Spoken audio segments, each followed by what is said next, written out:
Ժողովուրդ օրաթերթը գրում է. նախորդին դեկտեմբերի 11-ին Արցախի ներկայացության շենքում իրականացված խուզարկությունից հետո Արմլուրեյմի աղբյուրները փոխանցեցին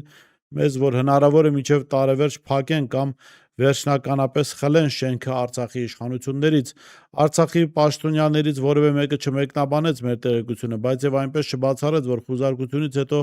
հնարավոր է նաեւ փակեն շենքը, կլինեն մինչև տարեվերջ, թե տարեսկիզբ իրենց միայն հայտնի է, բայց այնուամենայնիվ տհաճ անակնկալների Արցախի իշխանությունները սպասում են։ Արցախի պաշտոնյաները նաև չեն բացառում, որ կլինեն ձերբակալություններ, նրանք էլ են գիտակցում, որ առաջին թիրախը Արցախի 5-րդ նախագահ Սամվել Շահրամանյանն է։ Հիշեցնենք, որ դեկտեմբերի 11-ին քննչական կոմիտեն խուզարկություններ իրականացնում Երևանի Նայիրի Զարյան 17 հասցեում գտնվող